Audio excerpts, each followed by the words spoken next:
내일은 새벽 기도를 하러 쉬겠습니다. 참고하시고요. 자, 예수님이 제일 많이 한 비유, 그러니까 비유를 하려면 소재가 있어야 돼요. 소재. 그게 뭐냐면 물질입니다. 물질. 사복음서를 보시면 이 돈에 관계된 비유가 굉장히 많아요. 진주 비유. 이게 돈이잖아요. 진주. 어떤 부자의 이야기. 이건 돈에 관계된 이야기. 가만히 그런 각도로 보면 이 돈과 관련된 비유를 주님이 생각보다 굉장히 많이 하셨다. 이걸 우리가 능히 짐작하고 알 수 있습니다. 이건 우리의 실제입니다. 물질이라는 것을 백안시하거나 혹은 뭐 돈이 뭐 다야 그렇게 말은 할 수 있지만은 황금 보기를 돌같이 할 수는 있지만은 실제로 배가 고프면 다음 안 넘어갈 사람이 없듯이 이 물질이라는 것은 우리 삶과 뗄래야 뗄 수 없는 인류가 탄생하면서부터 우리 천국에 가서도 역시 황금길, 물질이거든요. 그러니까 그걸 뭐 함부로 속되게 이렇게 이야기한다. 그럴 게 아니고 이 물질에 대한 문제를 우리가 제대로 정의하지 않으면 우리 신앙에 진전이 없다든지 혹은 신앙이 뿌리채 흔들려 버린다든지 이런 일이 생겨요. 그러니까 이건 꼭 한번 우리 그리스도인들이 정리를 하고 넘어가야 돼요. 예수님이 안 보시는 것 같지만 모든 것을 보고 아십니다.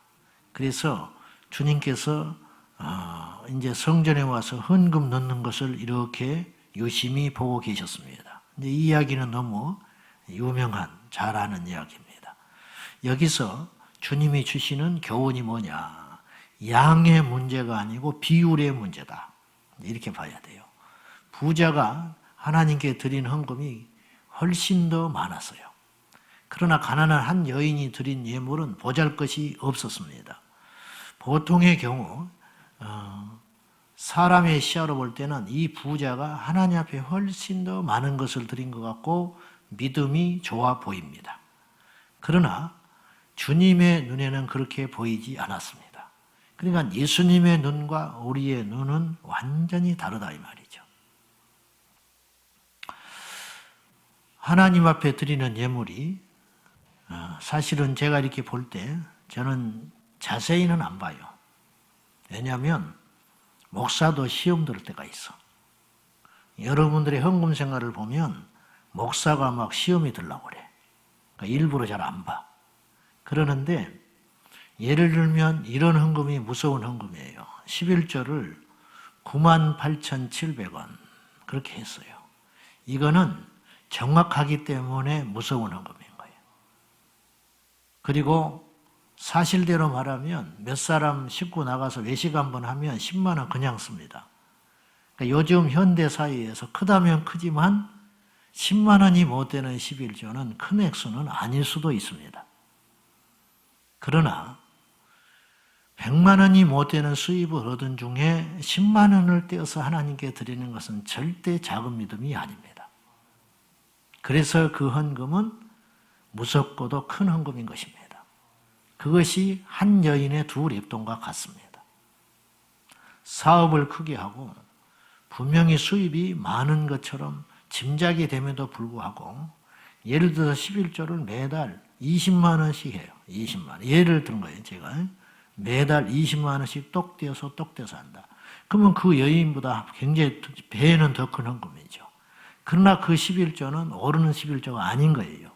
왜냐? 정확히 드린 예물이 아니기 때문이에요. 이 부자에게 그거는 사실 큰 액수가 아니에요. 그러니까 이걸 여러분이 아셔야 돼요. 새벽에 또 교회에서 헌금과 물질의 이야기를 한다는 건 요즘같이 더구나 코로나 쓰나미 현상 속에서 어렵지 않습니다. 어렵습니다. 그러나 한 번은 짚고 가셔야 됩니다. 우리 교회 성도님들은 헌금을 최선을 다하고 있는 편입니다. 제가 잘 압니다. 왜냐하면 이 코로나 전국에서도 헌금의 액수를 보면은 대단하다는 걸 알 수 있습니다.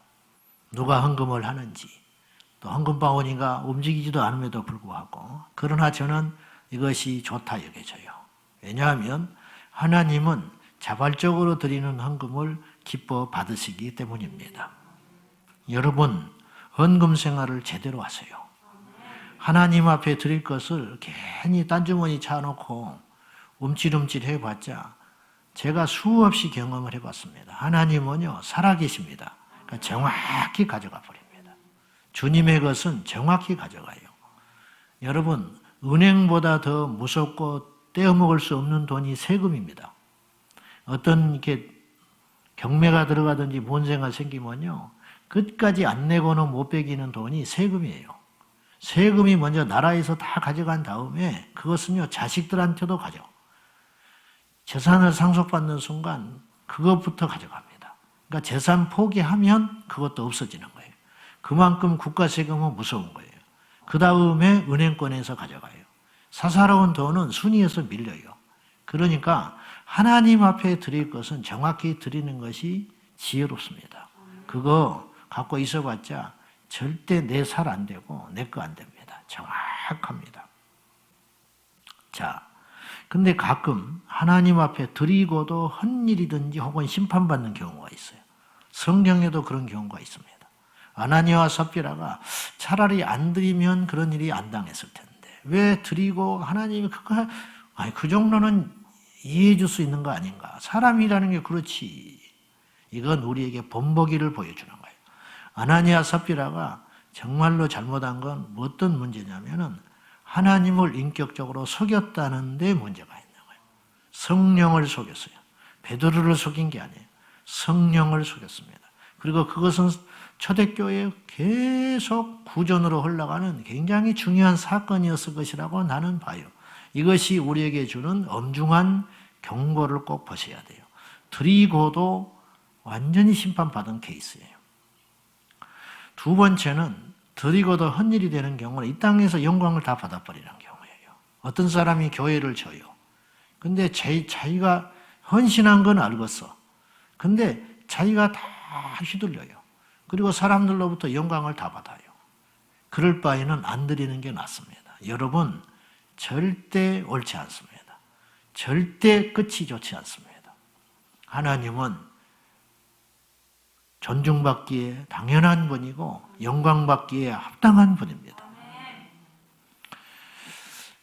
어느 교회가 개척이 됐는데 성전이 마땅치 않았어요. 예배 드릴 처소가 없어요. 어떤 사연 끝에 사람들이 이렇게 모여가지고 예배를 드려야 했는데 이게 상황이 마땅치 않아요. 그래서 기도를 하는 중에 있었는데 어떤 일이 생겼냐면 어느 재산이 좀 있는 장로님이 지방 소도시에다가 그 제법 이제 신도시 막 사람들이 밀려오는 그곳에 상가 하나를 커요. 그러니까 저는 지금 말로만 들었는데 큰 상가의 한 층을 분양을 받아놓은 것이 있었어요. 그것을 기꺼이 내줬어요. 근데 이분하고 잘 알지도 못해, 이 목사님하고. 하나님이 되려면 또 그렇게 해요. 그래서 그걸 분양을 받았어. 그래가지고 줬어.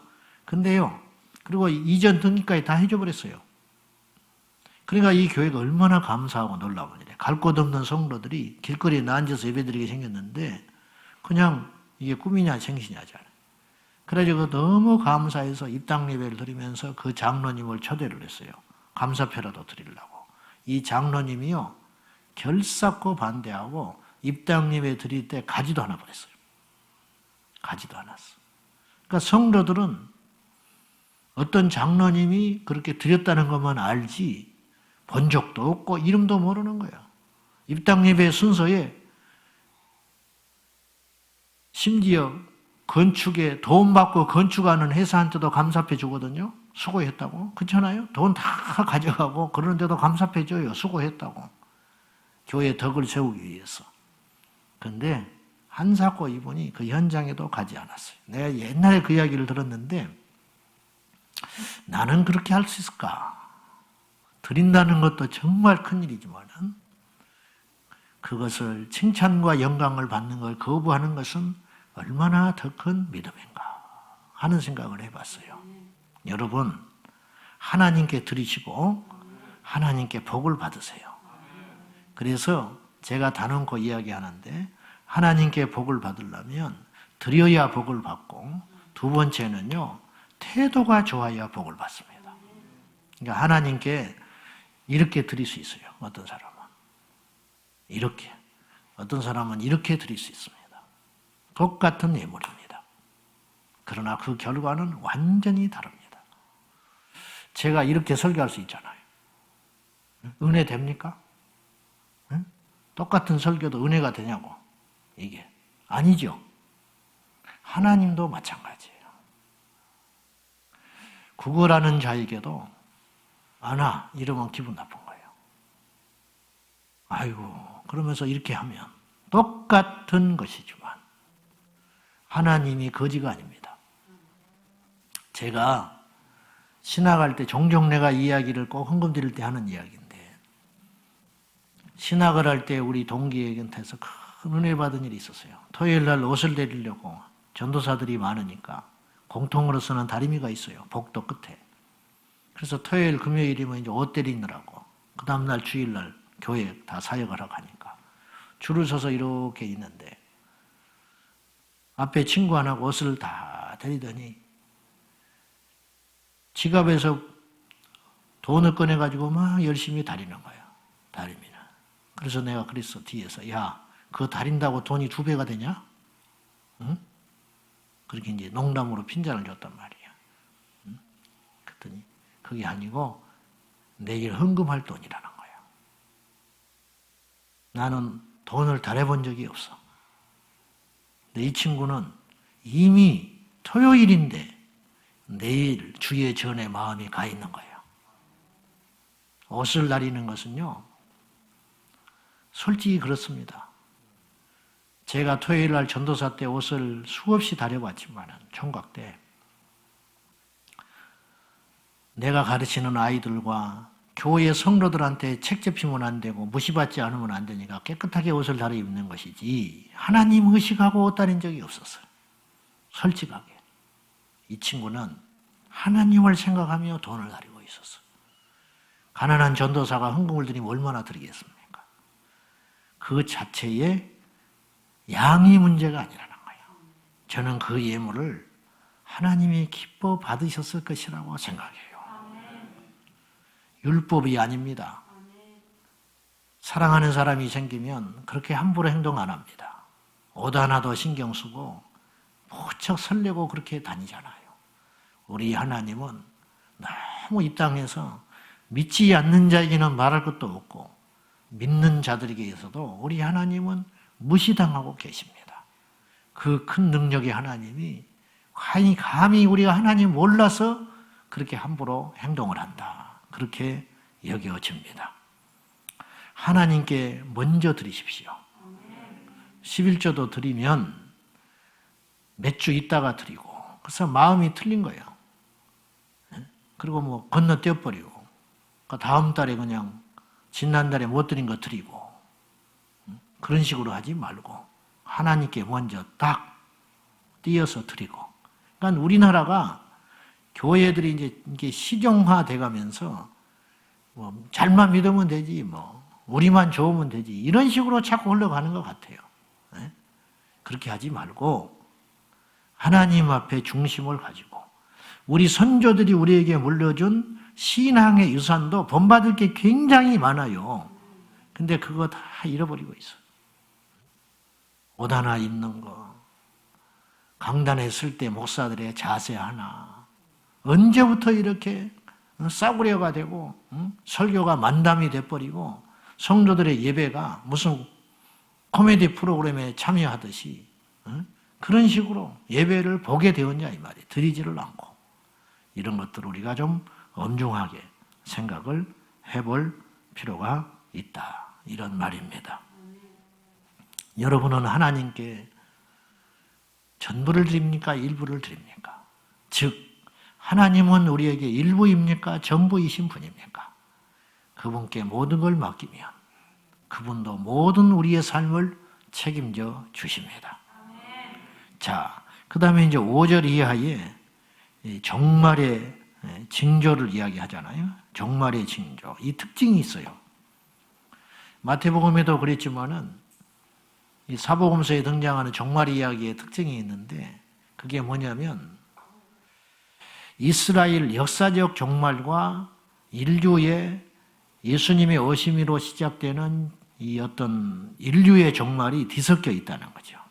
예를 들면 20절 같은 경우인데요. 한번 보겠습니다. 20절 시작. 너희가 예루살렘이 군대들에게 에워싸이는 것을 보거든 그 멸망이 가까운 줄을 알라. 여기서 이거는 이제 역사적으로 예수님이 당시로는 미래지만은 오늘 우리 관점에서 볼 때는 과거예요. 로마의 티투스 장군에 의해서 AD 70년, 그러니까 주님이 이 말씀을 하실 때가 정확하지는 않아요. 짐작에 예수님이 AD 기원 후 33년, 30년에서 34년, 막 이렇게 그 사이에 십자가에 지고 돌아가셨다. 이렇게 이제 짐작하는 것이 사실은 그 연도도 몇 년의 차이는 있을 수 있습니다. 그런데 그렇게 따지면 약 한 3, 40년 후에 실제로 예루살렘이 로마 군인에 의해서 이렇게 포위돼 가지고 멸망당합니다. 그리고 성전에 돌 위에 돌 하나도 남지 않으리라 그랬는데 그대로 이루어졌어요. 지붕이 황금으로 덮였는데 알지요? 불이 질러지니까 황금이 녹아가지고 흘러내려가지고 벽돌과 벽돌 사이에 다 끼어버리니까 로마의 병사들이 그 금을 캐가려고 벽돌을 다 깨가지고 금을 채취해 갔습니다. 그러니까 돌 위에 돌 하나도 남지 않게 헤롯이 세운 성전이 파괴돼 버렸어요. 그 정도로 심하게 파괴되겠지 그렇게 비유로 들었는데 그게 그대로 실천이 됐어요. 아무튼지 20절의 말씀은 40년 정도 후에 일어날 실제적 종말, 그러면서 이스라엘이 멸망해버리고 1948년 해방될 때까지 그 전에도 멸망했지만은 어쨌든 예루살렘 성이 파괴돼 버리고 이런 이제 그래서 통곡의 벽만 남아 있다고 하잖아요. 아무튼지 간에 이건 실제로 이루어진 팩트로서의 역사. 이것이 20절이라고 볼 수 있고 그 다음에 있는 이야기 25절 예를 들면 한번 봅시다. 25절 시작. 1월 성신에는 징조가 있겠고 땅에는 민족들이 바다와 파도의 성난 소리로 인하여 혼란한 중에 공고하리라. 이런 일은 아직 일어나지는 않은 일이에요. 앞으로 주님의 재림 목전에 일어날 현상. 근데 이제 자유주의 신학에 의해서 성경을 하나님의 살아계신 관점으로 보지 않는 아주 고약한 무리들은 이 말씀을 과거에 70년 전으로 이스라엘 파괴에 일어난 그것을 이제 다 묘사한 것이다. 이렇게 이야기를 하면서 주님의 재림에 대해서 연관시키는 어떤 근본주의적 신앙, 그것에 대해서 문자주의라고 막 비난하고 어쨌든 조금 무시하는 경향이 있습니다. 아주 위험합니다. 아주 위험해요. 그렇지 않습니다. 그리고 이제 23절 같은 말씀을 한번 보시면 한번 보겠습니다. 시작.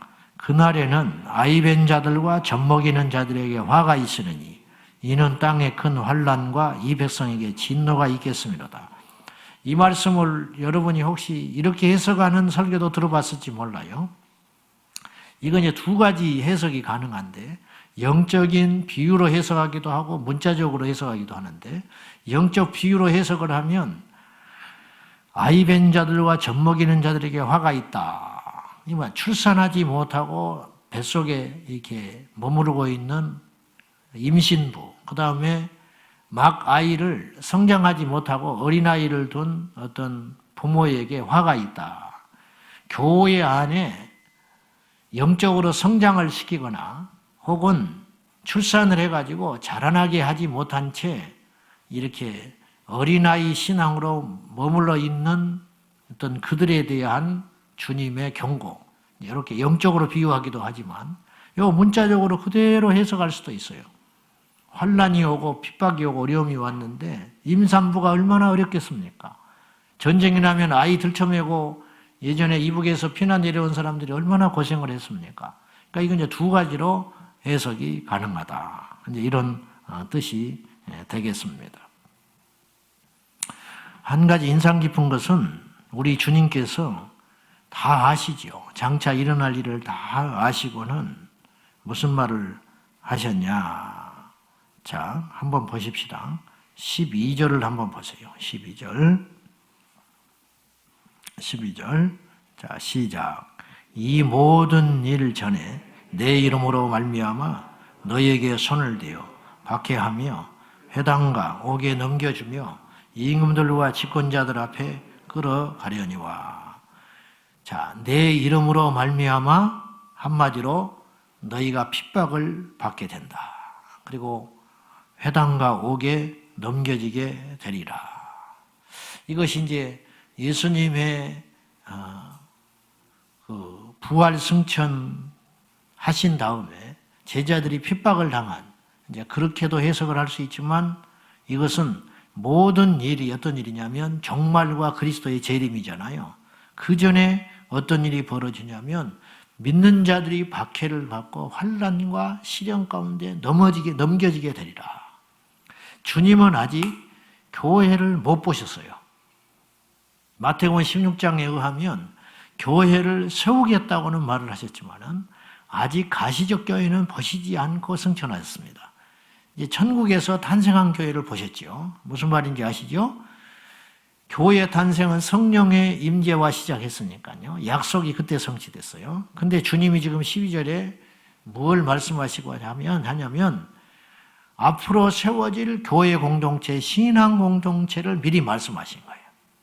신앙 공동체가 탄생하여 존재하다가 주님이 오시기 전에 이들이 전적으로 핍박과 박해를 받는 일이 벌어지게 되리라.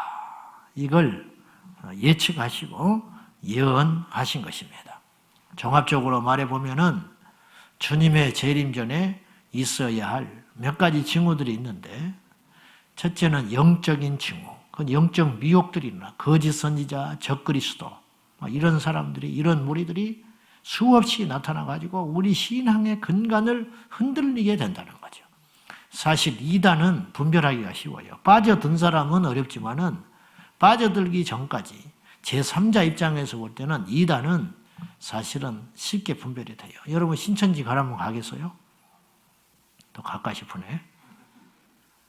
그냥 알잖아요. 근데 진짜 이단의 독소만큼 더 무서운 그러한 문제가 있는데 정통 교회를 가장한 미혹이에요. 그러니까 성경을 안 믿는 설교자들이 설교를 하는 거예요. 그러면 그 밑에 있는 성도들이 영이 다 죽어버리는 거예요. 영적 세계를 인정하지 않는 설교자가 있어요. 여러분, 예수님 당시에도 있었어요. 사두개인들은 부활을 안 믿었어요. 근데 사두개인들도 하나님을 믿었어요. 이게 아이러니 아닙니까? 보세요. 천사도 안 믿고 영혼도 믿지 않고 부활도 믿지 않고 죽은 다음에 영혼의 세계도 믿지 않았는데 그들의 입에서는 하나님 나왔어요. 사두개인들. 그들도 안식일을 지켰어요. 그들도 성경을 이야기했어요. 그들도 율법을 지켰어요. 오늘도 마찬가지예요. 사두개파 목사가 있을 수 있어요. 성경을 가르쳐요. 신학을 했어요. 입만 열면 하나님 이야기해요. 기도를 해요. 근데 뭐냐? 부활을 안 믿어요. 죽은 후에 영혼의 세계에 대해서 믿지 않아요. 천사, 영적 세계에 대해서 믿지 않아요. 반대로 바리새인들은 정반대인데 영혼도 믿고 천사도 믿고 부활도 믿고 영적 세계를 믿었어요. 그러나 이들은 위선적이었어요. 이들은.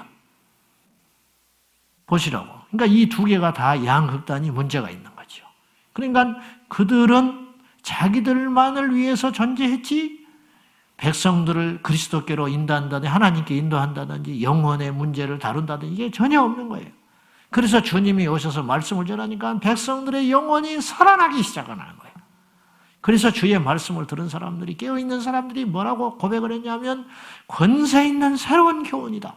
우리가 이런 말씀을 들어본 적이 있냐? 죽은 이야기만 들었지. 죽은 교훈만 들었지. 근데 이분의 교훈은 권세 있는 살아있는 생명의 말씀이다. 영이 막 해방이 되는 거예요. 살아나기 시작하는 거예요. 말세에는 영적 미혹이 일어난다는 거예요. 영적 미혹. 그래서 이게 영적인 징조. 두 번째는 자연적 징조가 주님의 재림 전에 일어난다. 그건 환경 파괴. 해와 달, 일월 성신 여지럽게 되고 여름이 겨울 같고 겨울이 여름 같고 뭐 이런 일들이 그 도처에 기근과 지진과 재앙이 일어나고 뭐 이런 현상들 일어나고 있죠. 근데 이것이 이제 우리가 피부에와 이제 주의 말씀과 연결을 시키는데 사람들이 꺼려하는 이유는 뭐 자연스럽게 일어나니까 환경이 그래서 그런 것이다. 근데 아니에요. 그것조차도 하나님의 뜻대로 이런 일이 자꾸 발생하고 있는 거예요. 그 다음에 세 번째는 사회적 종말적 현상이 일어나는데 그건 뭐냐? 사랑이 식어가고 윤리가 떨어지게 되고 위아래가 없어지게 되고 이게 지금 제가 볼 때는 급속도로 빨라지게 해줍니다. 급속도로. 10년 전에 우리 젊은이들과 지금은 달라요. 뭐 중학생 교복 입고 길거리에서 대낮에 두 남녀애가 손을 잡고 담배를 피우고 다니는 세상이니까. 요새는 뭐 영화 볼 필요 없습니다. 길거리에 가면 영화 맨날 볼 수 있습니다. 남녀애들이 막 포옹하고 뽀뽀를 하고 하니 이거 미국인지 한국인지 모르겠어요. 이제 앞으로 10년, 20년이 지나면 남자끼리 손잡고 다니고 뽀뽀하고 다니는 일이 이제 생기게 될 거예요. 앞으로 보시라고, 이제. 태국에 가면 그러거든. 남자 화장하고 둘이 앉아가지고 밥 먹고 있는 거 심심치 않게 볼 수 있어요. 그러니까 이제 이런 것들이 다 이제 어떤 사회적 이제 도덕 같은 것들이 무너지기 시작한다는 거예요. 요새 뭐 어른들도 크게 기대 안 하잖아요. 뭐 인사 안 하는 거 당연한 일이고, 뭐 휙지가는 거 당연한 일이고, 위아래도 없고, 뭐 이런 일들이 막 도처 일어나게 되는 거죠. 그러므로 인하여 사람들이 사랑이 식어가게 되리라. 뭐 사람을 뭐 믿냐? 뭐 그런 것이지. 뭐 의리가 있습니까? 도덕이 있습니까? 무슨 윤리가 있습니까? 뭐 끈끈한 정이 있기를 합니까? 뭐 그렇잖아요. 부모 자식에도 이제 그냥 그래 의래 그런 줄 알고 뭐 그냥 안 오는 건 당연한 것이고 뭐 너나 잘 살아라 뭐 그러고 그냥 끝나는 거예요. 이런 세상들이 과거에는 어쩌다가 가물에 콩나물 나듯이 있었지만 지금은 그냥 사회적 현상으로 되어가고 있는 것이다. 이게 말세를 향하여 가고 있는 이제 징조가 되겠습니다. 주님이 이런 종말의 이야기를 통해서 궁극적으로 하시고자 하는 결론은 무엇이냐면 36절입니다. 우리 읽고 마치겠습니다. 자, 시작. 이러므로 너희는 장차 올 이 모든 일을 능히 피하고 인자 앞에 서도록 항상 기도하며 깨어있으라 하시니라. 주님이 말씀하고 싶어하는 궁극적 결론은 이것이에요. 주님이 갑자기 제자들을 앉혀놓고 항상 깨어있고 기도하거라. 그러면 고개 끄덕끄덕하지요. 기도하라는데 무슨 반발을 하겠어. 그러나 이렇게 확 와닿지는 않아. 근데 주님이 그 전에 장황하게 이야기를 하세요. 왜 항상 깨어있어야 하는지, 왜 항상 넘어지지 않고 깨어서 기도해야 되는지 이유가 있다. 핍박이 올 것이다. 어려움이 올 것이다. 내 때가 곧 온다. 이런 걸 말씀을 정확하게 하신 다음에 결론적으로 하시는 이야기, 그러므로 깨어서 기도하거라. 그러니까 그것만 하면 돼요. 뭐 현상에 집착하지 마세요. 어떤 사람은 막 현상에만 집착하는 사람이 너무 많아. 이때가 뭐 어쩐다 저쩐다, 지금 뭐 달이 어쩐다 저쩐다, 때가 어쩐다, 이스라엘 6월절과 연결시키고 뭐 온갖 그거 다 헛일입니다. 그거 여러분 속지 마시오. 그거 신경 쓰지 말고 이것만 신경 쓰시면 돼. 항상 기도하고 깨어 있어야 한다. 이게 결론이에요. 기도합시다. 세상의 쾌락과 염려에 덫에 빠져서 정말 중요한 거 잊어버리지 않도록 깨어 있어야 되겠습니다. 내 영혼의 안전을 위해서 깨어 있어야 되겠습니다. 이 시간 기도할 적에 잠자는 내 영혼을 깨워 주십시오. 세상으로 자꾸 가려는 나의 마음을 붙잡아 주시옵소서. 살아계신 하나님 앞에 우리 신앙을 점검하며 믿음으로 살리라. 결단하는 마음 달라고 우리 다 같이 동성으로 기도하겠습니다. 살아 역사하신 아버지 하나님, 오늘도 살아계셔서 우리에게 경고하시는 주님, 마지막 종말 때를 맞이하여 깨어있는 성도 되게 하여 주십시오. 마지막 종말의 때를 맞이하여 깨어있는 주님의 종이 되게 하여 주시고, 깨어있는 주님의 교회가 되게 하시고, 깨어있는 주님의 성도들이 되게 하여 주시옵소서. 오늘도 살아 역사하신 아버지 하나님, 믿음의 주여 온전하게 하신 예수님만을 바라봅니다. 예수님만 의지합니다. 주 예수여 우리와 함께하여 주심을 믿습니다. 마지막 때 시련을 이기고 환난을 이기고 핍박을 이기고 주님 안에 믿음으로 설 줄로 믿습니다. 아버지 하나님 도와주십시오. 믿음 없는 저희를 불쌍히 여기사 날마다 하나님을 제1로 여기고 하나님을 존중하며 믿음으로 나가게 하여 주시옵소서. 믿음의 주여 온전하게 하신 예수님, 주님 붙잡아 주시옵소서. 주님 역사하여 주시옵소서. 주님 붙잡아 주시옵소서. 예수님의 생명과 능력으로 충만하게 하소서. 예수님의 능력과 권능으로 충만하게 하소서. 전능하신 하나님 아버지, 오늘 이 아침에도 우리 온 성도들이 깨어 일어나게 하시고 이 땅의 모든 그리스도인들이 잠자는 영혼들이 일어나게 하여 주십시오. 아버지 하나님은 모든 것을 보십니다. 하나님은 모든 것을 아십니다. 호람대오의 정신으로 내가 주 앞에 서 있습니다. 내가 주님을 의식하고 삽니다. 내가 주 앞에 있나이다. 항상 의식하며 살아가도록 도와주시옵소서. 아버지